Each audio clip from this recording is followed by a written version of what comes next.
Hey everybody, Ben here from DMC Films and Cineblock Studios, and I am back with another quick tip for all you acrylic painters out there.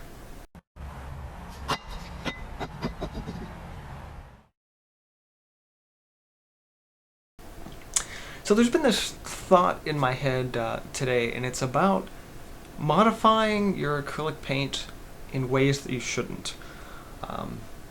Particularly two big things. One, accelerated drying. Now, if you're an artist that uses a hair dryer to accelerate the drying of their paint, it's something that I was just thinking, I'm like, you know what, I don't do this. I've seen a lot of people do it. I know people who have done it. I don't do it, but I was starting to think about why I don't do it. And that's when it hit me.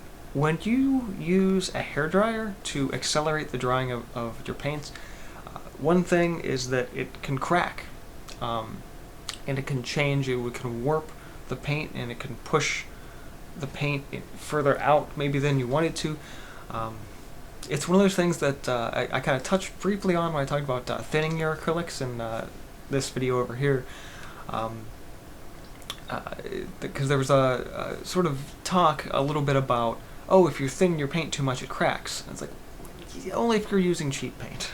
If you use quality paint, if you use something that's actually an artist's acrylic, then you won't have that problem, like, ever. It doesn't matter how much you thin your paint, it doesn't matter what surface you paint on, you won't have that issue. One thing, though, that doesn't matter about the quality of the paint is if you try to force your paint to dry faster, that can cause problems. And that's one of the big reasons why I don't use a hairdryer to accelerate the drying time of my paints, is because it can cause problems.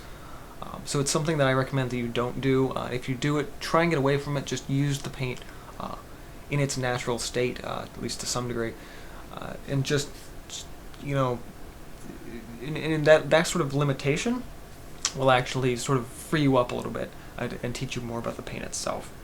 Now, the second thing was that along the same lines of like artificially extending your paint to some degree, it's not good to use things that aren't mediums in gels. Medium gels, for the most part, do their job. It can change the properties of the paint and everything like that. But if you start using things that aren't designed to be used in paint, you start running into issues. A lot of people will use a handful of sand to kind of create the look of, say, like a pumice gel or something like that.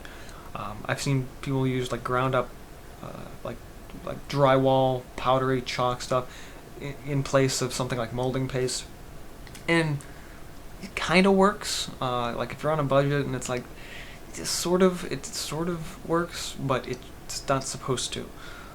Something like joint compound, for example,